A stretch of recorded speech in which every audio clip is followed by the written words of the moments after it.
my goodness me. Welcome everyone, I'm Con, aka Shave the Man. Welcome to Live 607. Well, it was 6:05, but today I decided to come in a little bit later. In fact, I was running a little bit late. Thanks for joining us. If this is your first time here, type in new down below and we'll give you a bit of a shout out because everyone loves a shout out. It's really exciting that we're now streaming to multiple platforms. We're streaming to Shave the Man, obviously the Facebook group, the Stray Whisker Facebook page. We're also streaming live to Twitter. Yeah, Twitter. I'm a twit for Twitter. And of course, we're streaming live to YouTube. We're all over the internet. And this face, the face that launched 1,000 ships, is all over the internet. You'll be pleased to hear. And if you're not pleased to hear, well, then let me know. Actually, don't let me know. It's quite depressing if you let me know that. Anyway, because we want to bring out the best in people. Speaking of the best, this is a little interesting segue into what we're going to be talking about today in today's episode, and that is the pursuit of the best. Is this fanciful? Pursuing the best. And I don't only mean in terms of wet shaving stuff, but I'm talking about in life general. Okay, we're going to get a little bit philosophical, but we're also going to relate this as much as possible to wet shaving, to this hobby of ours, and also this daily occurrence that occurs for most of us. I try and shave most days, but there are days that I sort of leave, let the skin recover a little bit, go into a bit of a hiatus. Now, I've noticed that we've got a new Facebook user. Now, if that means that you're on Shave the Man, so could you please hit, there's a link you need to hit. I keep saying this, so I can see who you are. I don't know who you are. I wish I knew who you were. Love to everyone. But otherwise, it's going to come up as Facebook user.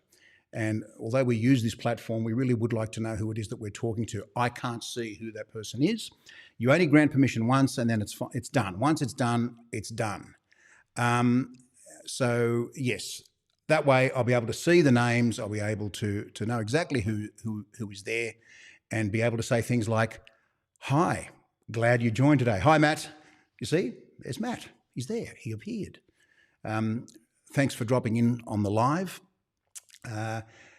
Talking about ships, you weren't referring to the Costa Concordia. No, I was not referring to the Costa Concordia, well, that disaster, or the new something, that thing that got stuck in the Suez Canal.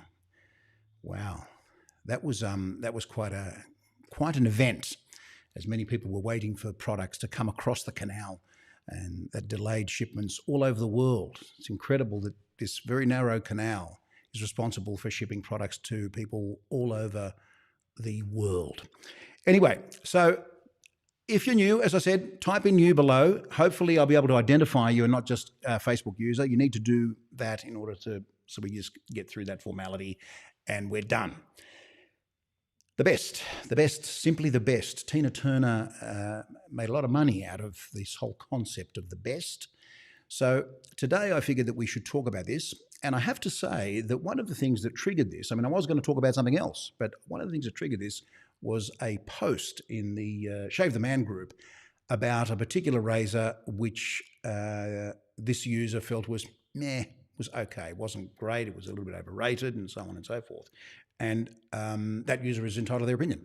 And I've always believed that, and we say this time and time again, your mileage may vary. It's, one man's trash is another man or another woman's treasure. Not everyone has to like what you like. Not everyone feels that the product that they're using lives up to the hype, lives up to the expectation. And this is the thing that I want to sort of discuss a little bit today. There's a touch of philosophy about this as well. The thing that builds anticipation. Why is it that we expect certain products to perform, and when we do finally use them, they fall well short of the mark? And so this then creates a spiral of, negativity or whatever. And in the case of people purchasing products, buyers regret. Thank goodness for buy, sell and trade groups that allow one the opportunity to flip products. If they don't like them, just get rid of it, sell it, move it on, do whatever you can, even in this rather dangerous COVID-19 world that we live in. The issue is, this is a completely subjective issue. I mean, there's no way. What are you, a mind reader, Matt? Shaving products and their enjoyment is such and it's subjective. Absolutely, absolutely. I agree with you entirely. It is subjective, but there has to be. But we need to explore and drill down further as to why we believe this occurs in the first place. So what I'm going to share with you is something that infuriates me, and it is a part of the business world, it's a part of the corporate world, and it's crept into this sales and marketing narrative. If you own a business or if you've worked in a business, doesn't matter what the business is, doesn't matter what you're selling, if you're selling software or if you're selling, underwear, whatever it is you're selling, there's this issue that the salesperson needs to come to grips with. And I detest it. So I'm going to share it with you. Why not? Why should I only share things that I love with you? I should also share things that I detest. So that's what I'm going to do. I'm going to share those things with you. The thing is, there's a lot of fluff and flannel associated with sales, and this troubles me.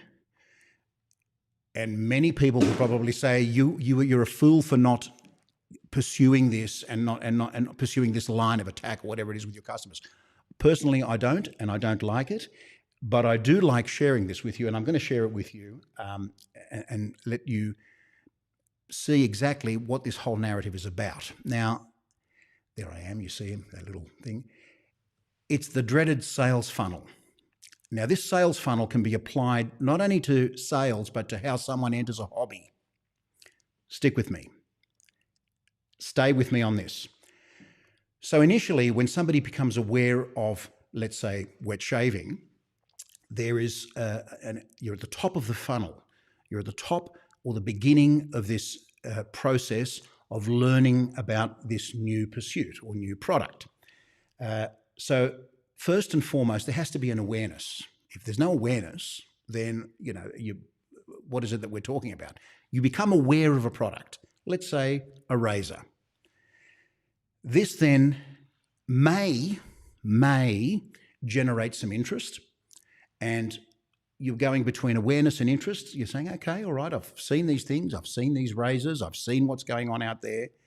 I think it's something that, as I say, has become part of the accepted wisdom, and I have troubles with it. The next thing that happens after you gain some interest is that there is a desire. And this desire occurs because people are showing off their latest and greatest razor or soap or whatever it is, or brush or drone or whatever they're into, right? And that desire presumably ends in some form of action. And in this case, the action is to convert and make a sale. So somebody then buys the product. So you become aware of the product. You then generate some sort of interest in that product. From interest, then we have a desire. Oh, look at this. All these people are using this wonderful product. I want it as well. And then generally speaking, if you fall into this funnel, the slippery funnel of sales, you then pull the trigger and acquire the product, and that's the action. Of course, what happens at the other end of the funnel is that you can actually invert it, turn it upside down, and then your actions, so you then use this product, your actions then instill desire in others. You share posts on Facebook or in forums and tell people how wonderful this particular product is. That may generate some interest in them. That awareness then of that product broadens, and there we have this whole cycle of things. This is problematic for the following reason. Because it is a subjective pursuit, interest is not a fixed amount. I mean, I might be mildly interested in things. My interest may have only been sparked because I'm looking for a solution, okay? a solution to getting a better shave. I don't know that that's necessarily going to produce any desire. It might. It might produce desire. It might not. I might go from having an awareness of a product to saying, no, I just want to buy it. And even though those little processes, the interest and the desire has occurred, I go straight to the purchase and buy the product. And when I buy the product, I've made aware of it, I buy the product, and then I say, meh. You can see the problem. You can see the problem. People do not go through funnels, right? We don't go through funnels. Funnels, I know it's a metaphor and it's a theoretical construct. It is a construct to assist us in learning a journey that a customer or a person or a hobbyist takes. But I have found through my experience, not only in business, but in dealing with lots of friends and people in this particular hobby, that it's more a journey that meanders, right? You don't come in just becoming aware of a product. I may have been made aware of wet shaving when I was 6 years old, when I was watching my father shave in the shower. That didn't necessarily produce any interest. It may have planted a seed. Yes, I'll take that. But my journey may have begun when I was 6. I can't quite remember. It may have begun the nostalgic journey for me, but not one that necessarily resulted in me converting and creating a sale. So I guess what I'm saying is that people come in at different levels. They're not coming in at the top of a funnel. And we can't view these things, as a sort of a linear thing. It's more a pathway. It's a journey. And different people are at different parts of their journey. I know this sounds very, very esoteric and, like I'm now going to break into meditation and sort of talk about Eastern mysticism. But in actual fact, people are at different parts of the journey. My part of the journey may have been necessitated by urgency. I might need to do something about it because I've got problem skin, for example. Another person may have come to it in a leisurely pace. Doesn't matter how you come to wet shaving or how you come to discovering any new pursuit, which may or may not become a hobby in the future, then we really need to sort of get away from this whole language of funnels. I find it kind of problematic. This funnel is something that for me is a bit of a nonsense. I understand it. I know why it's put out and laid out that way, but I also know that people don't behave in linear and causal necessarily ways in a way that if you do this, then that will happen, and if that happens, then so on and so forth. I mean, that's basically my 2 cents worth. I really would like to hear your comments on that. It's something that I think is worth discussing, because time and time again in groups we hear things and that people have had a less than satisfactory experience with a product and others haven't. Matt, I appreciate your candor and honesty. I'm more likely to take your advice than someone sprouting anything as being fabulous. Thank you, Matt. That's very kind of you. Look, I defer to the great Groucho Marx. Groucho Marx once said famously, and I paraphrase, that he would never ever wish to belong to a club that accepted him as a member. In other words, question everything, take a more critical approach to things. If somebody's going on, banging on about a particular product, it's something that I think is just view it with a bit of skepticism.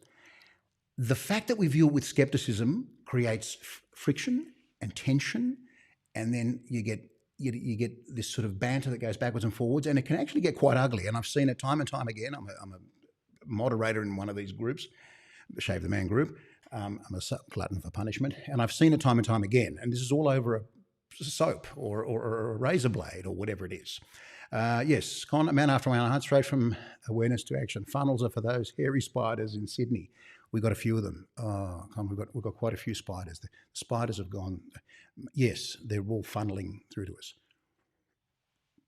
Now, if Con had listened to you years ago, you may have saved him a fortune. Yes. Look, I understand the hobby name. Look, okay, what if I told you there was a deodorant group on Facebook that everyone in that group talks about deodorants. They're all quite passionate about deodorants. They talk about non-aluminium based deodorants. They talk about natural crystalline deodorants. They talk about deodorant pastes. They talk about the non-pump pack or the aerosol deodorant.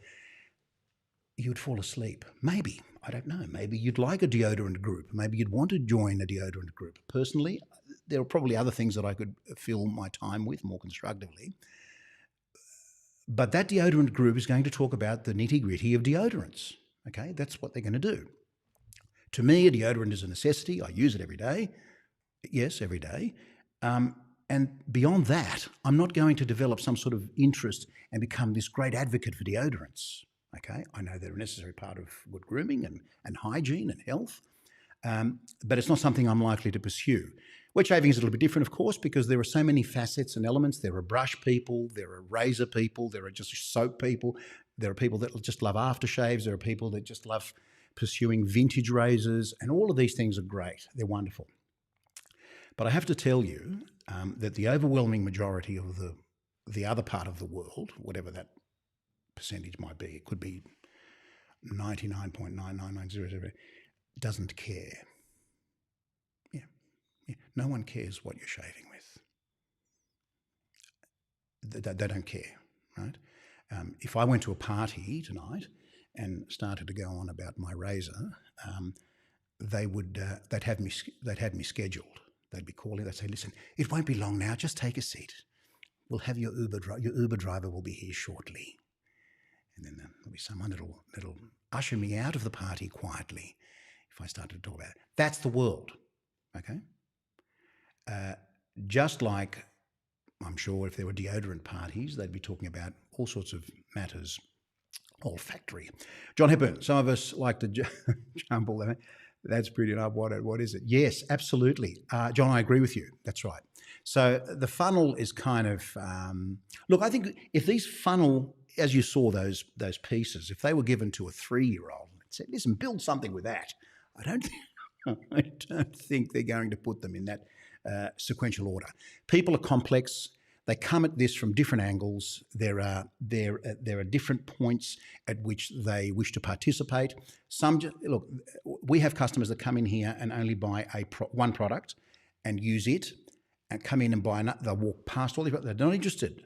That's all I want. Thank you. Bye bye. That's all I want. Thank you. And it's like, I guess, I don't know, what can I use as like a tobacconist selling a certain brand of cigarettes to someone. The tobacconist has got all these funny ashtrays and stupid 21st birthday mugs, and that guy's in there for the cigarettes. He gets them and leaves, and he doesn't care about what else is in the place. So, if you pull him up and say, "Listen, really, you should try this product," say, "Listen, talk to the hand. Okay, I'm not interested. I know what I want. This works for me. I'm not interested in anything else," and that's that. What have we got here in comments? We've got a couple of Facebook users. If you can, please hit that link. It's actually, the problem is it's outside of this. I actually got to try and put it in the comments somewhere. I don't know how I'm going to do that. I can't do it because I'm too busy operating other things here. This is the high tech. This is the hub of Old Spice classic deodorant. If your grandfather hadn't worn it, it wouldn't exist. Yes, that's right. So maybe there should be a deodorant group called the Good Armpit Stink. Look, I guess what I'm saying is, and I mean, there's nothing new here. This is all very, very subjective, as I said. Tastes are subjective. One thing I will say, though, if quality assurance or quality control issues are less than satisfactory, then that's worth having a discussion over.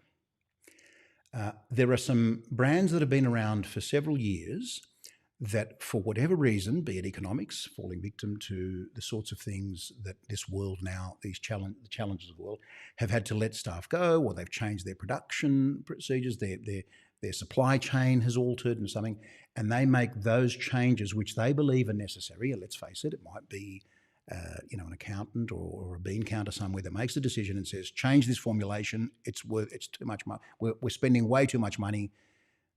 Let's remove this ingredient and find something that can take its place, or remove it altogether and see if we can still sell the product." and the product changes, and we know that, I mean, you spoke of allspice. We know that the Shulton allspice is delightful. It smells nothing like the stuff that's out there now. But if you're coming into allspice now, what's all the fuss? I can't remember allspice, smelling anything like other than what it does.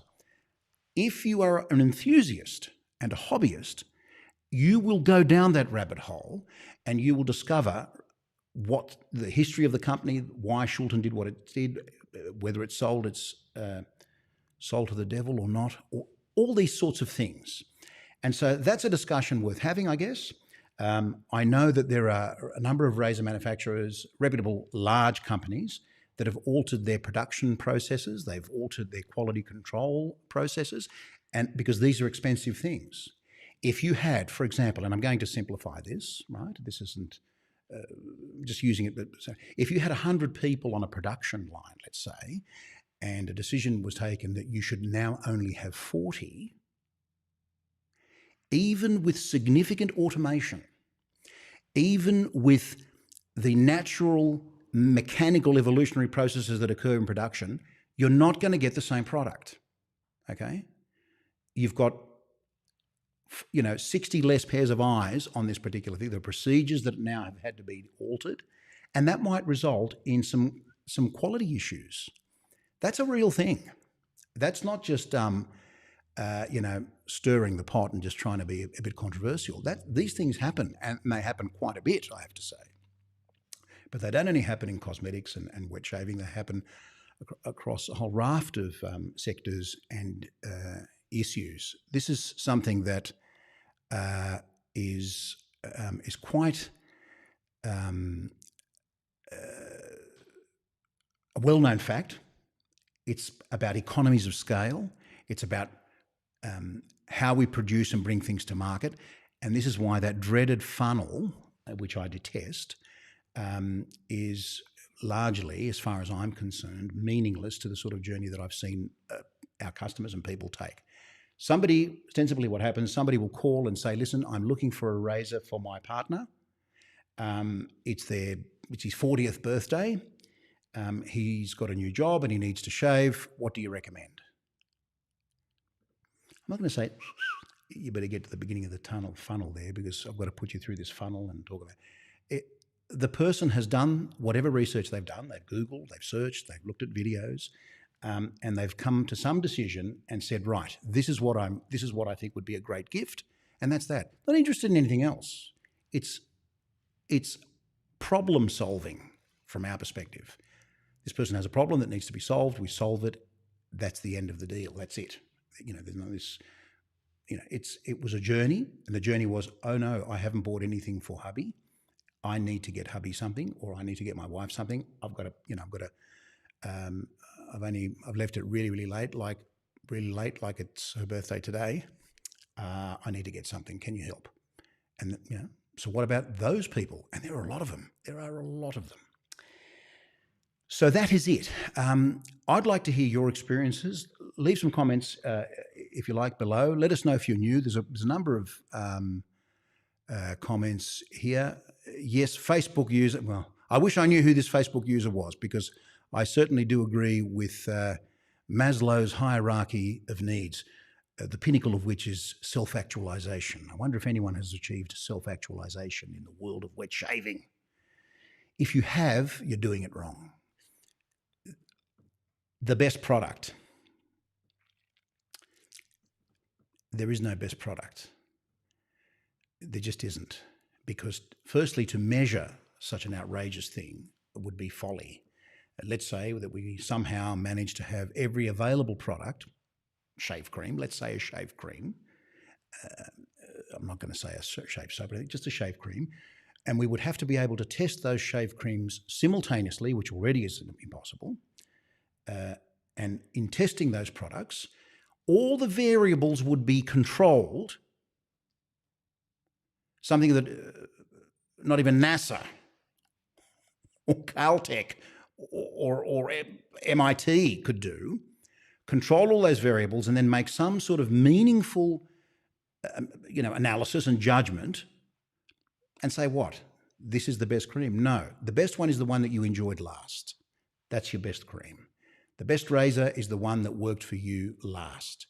Mightn't work for somebody else, that's fine. But if it works for you, that's the best one. Given all of the circumstances, all of these things that I have before me, this is the best razor or the best possible shave that I've had, and that's it.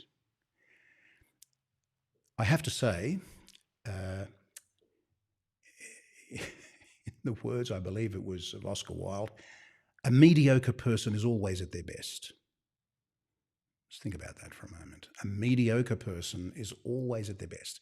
Forget the pursuit of the best. You'll get sick of the best. It's the law of diminishing returns. It's just what works for you. People come at this from different perspectives. They're at different parts of their journey. They're not interested in the latest, whiz-bang product. They're just not. Some are, some aren't. Yes, cough, cough, razors. I know that this gentleman here, Con, has flipped more razors than factories that manufacture razors. He's moved through so many. Stuthi, the best to one person might not be the best to another, absolutely. So many regresses in the model. The consumer psyche is a fascinating topic. This can't really be summed up in 30 minutes on a Wednesday. True. That is very, very true. Why we buy, why we like the things we do, these are things that are really quite subjective, but also problematic. They throw up a number of questions, all sorts of questions. I have to say a quick hello to people that are watching us in Europe, particularly in Greece, in Athens. We have Gerasimo. Hello, Gerasimo. Nice to see you on here. We've got Peter Pondius here. G'day, Pete. My good friend Peter. And also those of you that are watching us on YouTube, thank you. I really appreciate YouTube. We've got someone there that left a comment. And Aris, just keep... Aristidis Tsirakidis, yes, my wonderful friend. Thank you, Ari. Thanks for joining the live.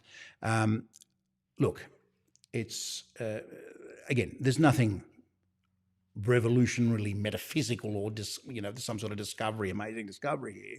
This stuff is all common sense, but sadly, common sense is not so common because we pursue things and want to have the biggest and best and whatever. I get it, I understand.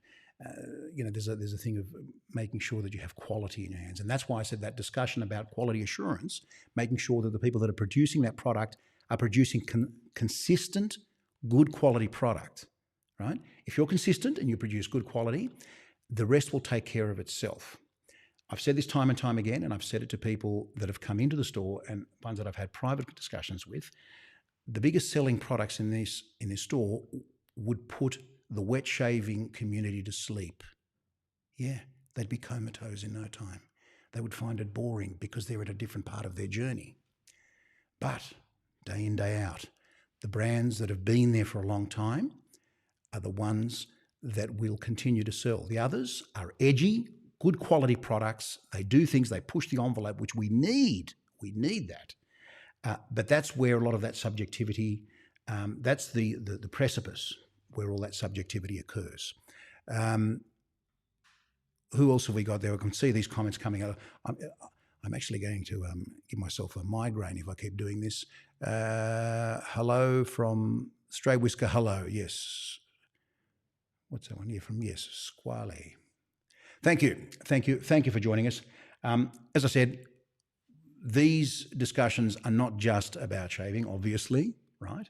We're going to be talking about other things, business principles, principles in life, self-awareness. That's another thing that I want to talk about because I think self-awareness is an integral part of good grooming. It's an integral part of good grooming. There's a lot of gentlemen, for example, that like to leave beards, and there are things that they can do and still present themselves as well-groomed. You don't have to have a beard and be thought of as a Neanderthal, right? This is something that that's a myth. I want to bust that in coming episodes, and I'll cover that in other lives. John Roberts, hello from Tennessee. Hello. Tennessee, hey? Now there's somewhere I want to go. Definitely want to go to Tennessee. You're making me want to shave right now. Look, Peter, I know, I know that your beard is ever present. I know that, but one little hint, not to you necessarily. I'm not picking you out. Just fix your neckline. Leave this. Let it go. It's good. Under here is where you got to if you just keep that tidy, it will make the world of difference. And you can have this wild and woolly, but if under here is tidy, it will make the world of difference. It'll then just give shape to your face, because what happens after here is it turns into an amorphous, hairy mess. Not you, Peter. I'm not saying that. I would never ever say that. And while I say that, I'll have some water. Anyway, I think the time has come. You want the truth. You can't handle the truth. Now, I know you want the truth. You're a truth lover. You want the truth. Another comment there. What about talking about great coffee, outstanding ouzo, and gastronomical? You're not in lockdown in Melbourne at the moment, are you? I don't think you are. I think you're out and about, and you're heading off to Oakley and going to all these places. Maybe we could do a live from an establishment with a bit of ouzo and all the rest of it. Yes, I know. It's the Neanderthal look that you try to achieve. Anyway, that's it. If you have any further, if you want to continue the discussion in some way, I always go back and then look at the comments. I know it's a bit hard. I'm trying to do all these different things. I think what I'll do one day is have sort of a handheld camera and just show you around the place and run it a little bit differently, because you don't want to sit here and look at a talking head. Might even have someone on. I might do an interview or something like that. But yes, at this stage, all I can say is please try not to pursue the best of anything. Be the best you can, but seeking the best product, it's folly. It's folly, because there's always someone around the corner with something just a little bit better. And so the best should never be achieved. It should be strived for. It's about the journey towards the best. The journey is more important than achieving the best. I'm glad you'll take my advice, Peter. I know you're constantly excelling, forever excelling. En aristevin is the forever excelling. So there you go. There's a little bit of philosophy, a little bit of ancient Greek, and a little bit of wet shaving thrown in. Thank you to all our friends that were watching from the United States of America. Be safe, be well. We're moving into a Easter weekend, long weekend here. Please stay safe. I'd like to see you here again next Wednesday, where I can chew up all of the bandwidth. Okay? All of the bandwidth. I'm going to chew it all up. That's it. All right. Thanks for watching. We'll see you in the next live. Bye.